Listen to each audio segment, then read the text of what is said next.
Okey, Assalamualaikum dan salam sejahtera semua. Sekarang kita tengok pula soalan 16 Masih lagi soalan percubaan SPM Matematik kertas 1, iaitu soalan Yayasan Islam Kelantan Okey, soalan 16 ni dia kata penyelesaian bagi K per 4 tolak 2 lebih besar sama dengan K tambah 7 ialah. Jadi kamu kena selesaikan, kena cari nilai K lah. Macam mana nak cari nilai K? Alright, kita kena selesaikan ketaksamaan ini. Jadi K per 4 tolak 2 lebih besar sama dengan K tambah 7. Jadi untuk lebih mudah, kita hilangkan dulu nombor 4 di sebelah kiri ini. Maksudnya kesemua persamaan ini kita darab 4.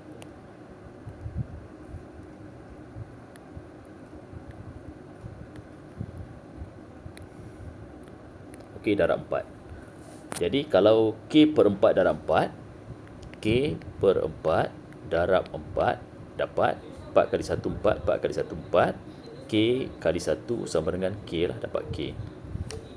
Jadi K per 4 darab 4 jadi K.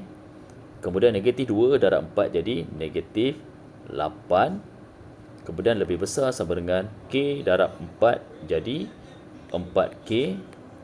Kemudian positif 7 kali 4 dapat positif 28. Okey. Lepas tu kita bawa nombor dan juga pemboleh ubah di sebelah yang sama lah. Jadi kat sini cikgu bawa K daripada kiri pergi belah kanan untuk mengelakkan dia jadi negatif. Jadi nombor pula cikgu bawa kesemuanya ke sebelah kiri.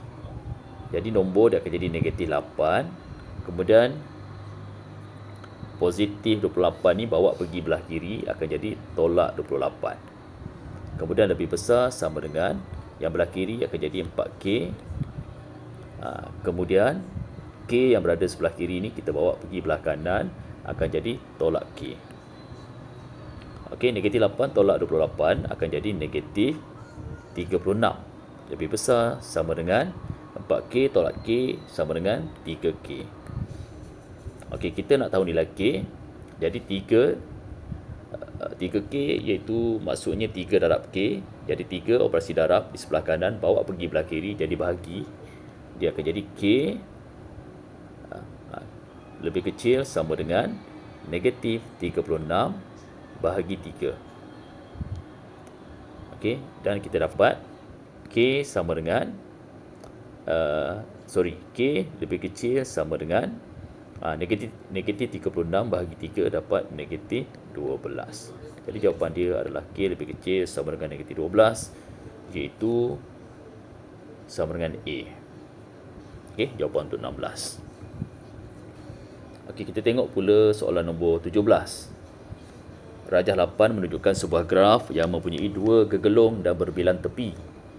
Carikan jumlah darjah bagi graf itu. Nak cari jumlah darjah, ingat formula lah. Jumlah darjah bagi sebuah graf yang melibatkan gegelung dan berbilang tepi, bilangan jumlah darjah sama dengan bilangan tepi darab 2. Ini kamu kena ingat. Okey, jumlah darjah sama dengan bilangan tepi darab 2. Jadi pada graf ini cari bilangan tepi dia ada berapa. Ni tepi ada 1, 2, 3, 4, 5, 6, 7, 8. Ada 8 tepi darab 2 sama dengan 16. Jumlah darjah dia 16, iaitu C. Jawapan nombor 17. Okey, tengok nombor 18 pula. Rajah 9 menunjukkan segitiga Q adalah imej bagi segitiga P di bawah suatu putaran 90 darjah ikut lawan arah jam. Antara titik A, B, C dan D, yang manakah pusat putaran itu? Diminta kamu cari pusat putaran. Jadi macam mana nak buat? Pertama sekali, labelkan dululah. Dikata Q adalah imej. Q yang cikgu lorek warna hijau ni adalah imej. Dan P adalah objek. Yang cikgu lorek warna merah ni objek. Jadi bagi suatu transformasi, dia pergerakan dia adalah daripada objek ke image kena ingat. Jadi dia kata transformasinya adalah suatu putaran 90 darjah ikut lawan arah jam. Jadi arah putaran dia adalah macam ni, lawan arah jam. Okey. Seterusnya, macam mana nak tahu pusat putaran? Ambil satu titik yang sepadan pada objek. Contohnya cikgu ambil titik ni. Kemudian sambung pada mana-mana pusat putaran yang diberi pilihan A, B, C, D. Cikgu ambil mula-mula sekali A lah. Jadi titik ini cikgu sambung dengan A guna pembaris. Okey. Kemudian sambung pula dengan titik yang sepadan bagi titik ini pada image. Ini sepadan dengan yang ini. Okey. Kemudian titik sepadan ni kamu kena sambungkan pula dengan titik A tu. Okey. Dan tengok sudut dia. Sudut ini adalah sudut 90 darjah. Dan arah dia betul lah, dia adalah arah lawan arah jam. Jadi kita dapat tahulah titik ini adalah merupakan pusat putaran, iaitu jawapan dia A. Kalau kamu ambil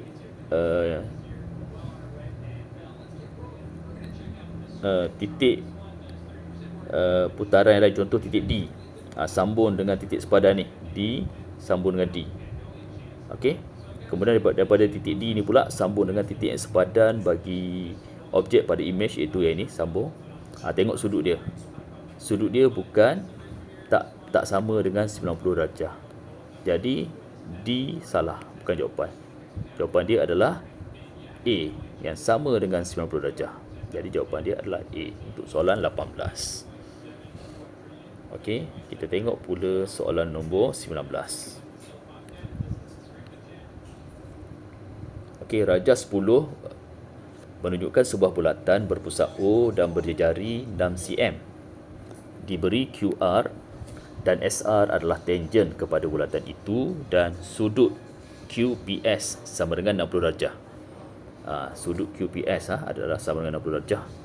Soalan dia minta kamu cari panjang dalam cm RS. Okey, macam mana nak buat? Jadi kat sini kamu kena ingat sifat-sifat sudut dalam bulatan dan juga tangen kepada bulatan. Jadi sudut QPS kalau sifat bulatan maksudnya mempunyai hubungan dengan sudut QOS, sudut ni. Di mana sudut QOS, sudut di pusat, adalah sama dengan 2 kali ganda sudut yang dililitkan, yang dicangkum oleh pusat yang sama lah. Jadi sudut QOS ni sama dengan 2 kali darab dengan sudut QPS. Jadi sama dengan 2 darab dengan 60 darjah, sama dengan 120 darjah. Jadi sudut QOS sama dengan 120 darjah. Okey. Okey, lepas tu kita boleh tahu sudut SOR. Ini sudut SOR ni. Jadi sudut SOR sama dengan 120 darjah bagi 2, sama dengan 60 darjah. Di 60 darjah. Okey. Dan dinyatakan dalam soalan, iaitu SR dan QR adalah tangen kepada bulatan. Jadi SR adalah tangen, maksudnya nilai sudut OSR mesti sama dengan 90 darjah. Ini 90 darjah. Jadi segitiga ni cikgu lukis kat sini balik. Okey, ni bentuk semula. Untuk segitiga ni cikgu lukis kat sini. Sebuah segitiga bersudut tegak. Ini R, ini S, ini O. Sudut kat sini tadi adalah 60 darjah. Sudut ini 90 darjah. Dan kita cari sudut ni, sudut ORS. Dan sudut ORS sama dengan jumlah sudut berdalaman dalam sebuah segitiga adalah sama dengan 180 darjah. Jadi 180 darjah tolak ini 90 darjah tolak dengan 60 darjah sama dengan sudut ORS, iaitu sama dengan 30 darjah. Dapat sudut ni sama dengan 30 darjah. Okey, bila dah tahu sudut ORS, kita boleh tahulah sebenarnya nilai SR, kerana sudah diberi dalam soalan. Dia kata OQ dan juga OS ni apa hubungan dia? Dia merupakan jejari kepada bulatan. Jadi nilai dia adalah sama. Jadi OQ sama dengan OS, iaitu sama dengan 6 cm. Okey. Jadi cikgu lukis balik kat segitiga ni. Segitiga yang sama tadi. Okey, ini sudut O, ini S, ini R, ini 30 darjah. Ini adalah 6 cm dan soalan dia minta kamu cari RS ataupun SR. Jadi SR ni kita tak tahu, unknown, cikgu letak sebagai X lah. Nak tahu X macam mana? Ini kena gunakan trigonometri lah. Nak guna trigonometri, tengok nak tahu nilai X. X dengan 6. Kita tahu sudut 30 darjah. Sudut ni, atas ni pun kita tahu sudut SOR pun kita tahu sama dengan 60 darjah. Mana-mana sudut boleh guna. Jadi cikgu ambil sudut ORS. Jadi umpamakan mata kamu kat sini, dekat sudut ORS ni, dan pandang kat depan ni adalah opposite ataupun tentang sisi bertentangan, dan sebelah ni adalah adjacent side ataupun sisi bersebelahan. Jadi ingat, kalau tentang, T untuk tentang ataupun sisi bertentangan, bahagi dengan adjacent ataupun sisi bersebelahan, iaitu SR, dengan X sama dengan apa nilai? Nilai tangent. Tangent apa? Tangent 30 darjah. Kamu kena ingatlah, maksudnya untuk tangent, tangent sama dengan tentang bahagi sebelahan. Jadi tentang sama dengan T lah. T tadi sama dengan nilai 6. T ni kita tahu dah bagi, kita dah dapat tahu, iaitu OQ sama dengan OS sama dengan 6. Jadi 6 bahagi dengan X. X ni sisi bersebelahan sama dengan tangent 30. Jadi kita boleh tahu nilai X menggunakan formula ataupun hubungan matematik ni. Jadi 6 sama dengan X, daripada kiri bawa pergi belah kanan. Jadi X darab dengan tangent 30 darjah. Jadi nak tahu nilai X, X sama dengan 6. Tangent 30 darjah ni, hubungan dia dengan X adalah darab di sebelah kanan, bawa pergi belah kiri, jadi bahagi. Jadi 6 bahagi tangent 30 darjah. Ni tekan kalkulator je. Jadi 6 bahagi dengan tekan kalkulator, tangent 30 sama dengan 0.577. 0.577. Okey. Jadi 6 bahagi 0.577 dapat 10.39. Jadi dapatlah nilai X. X sama dengan 10.39. Iaitu jawapan dia adalah A. Okey, untuk soalan nombor 19. Alright. Dan kita tengok pula soalan nombor 20.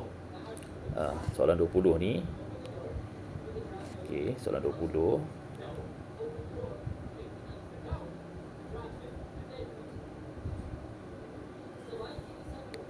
Okey, dia kata dalam kurungan 7 per X, tutup kurungan kuasa 3, juga boleh ditulis sebagai, ini kena ingat bentuk indeks lah. Okey, iaitu kalau 1 per A sama dengan A kuasa negatif 1. Jadi kalau kurungan 7 per X, tutup kurungan kuasa 3, ini sama juga dengan X ni kita bawa naik atas, dia akan jadi 7X, 7 darab X kuasa negatif 1 tutup kurungan kuasa 3. Jadi sama dengan ingat, bila kita buka kurungan, nombor dalam kurungan ni jangan lupa kena darab dengan kuasa dekat luar. Jadi 7 sebenarnya adalah 7 kuasa 1. Jadi 1 darab 3, kerana 3 ni adalah kuasa. 7 kuasa 1 darab 3, kemudian X kuasa negatif 1 darab 3. Dapat 7 kuasa 3 X kuasa negatif 3. Okey, dan guna kalkulator 7 kuasa 3 sama dengan 343 X kuasa negatif 3. Jadi jawapan dia adalah C untuk soalan nombor 20. Okey, alright class.